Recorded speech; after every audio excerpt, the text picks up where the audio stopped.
The Bible says we do not have a high priest who can not be touched with the feelings of our infirmities. And the Bible says he was made like one of them, that he might become a faithful and merciful high priest. Well, I've always known myself to be a very compassionate person. And then coming into ministry, and I realized that compassion is an inevitable tool for the miraculous. Every day I am greeted with all kinds of messages. You are seeing all kinds of situations. Let me give you an example. So how do you make this kind of prayer? You see a woman who lost her husband, tried to remarry, loses the second one, and after everything, tries to get married a third time, loses the third husband. What sense? How do you start to pray for someone who's had a first child is autistic, second one is autistic, third one is autistic, and the fourth one is autistic? Now, these are the ones you know.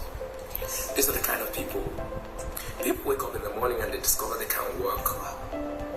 How do you sincerely, except you're a professional, but if you are in touch with their pain, right, and if you're in touch with the way the people are feeling, you know, there are days I wish I can't feel that way, really. There are days when you're done and you come back home and you even cry 4 times, or maybe people are struggling. People are going through a lot. It's a burden to do this.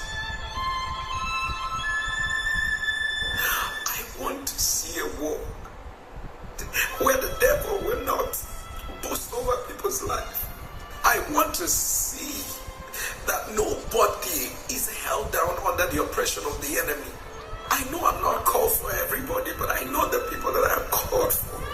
And I cannot pretend that I don't know that I'm called for them. People who are in that last stages of cancer, and I'll stand on the altar and pretend like I don't know how they feel. These are real people with real issues. So if you've never known what it means to go 15 years, 20 years without a child, you don't know their pain. So don't let nobody sit back and say, oh, why is this? I am a man burdened. I wish I didn't have it. What I'm doing is from my heart. What I'm doing is a calling. What I'm doing is what God has called me to do. I think about what my people are going through. They are my brothers. They are my sisters. What people don't understand is that there are days I wish I wasn't feeling this way.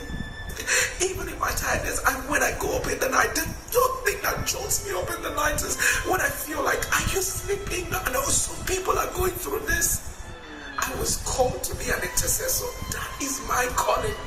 My joy is to find myself, even if I die in my assignment. In fact, how I want to die is dying doing what God has called me to do. It would never be said that anything that came in contact with me did not experience God. They will experience God. I mean I'll keep pushing. If God does not answer someone today, He will answer them tomorrow.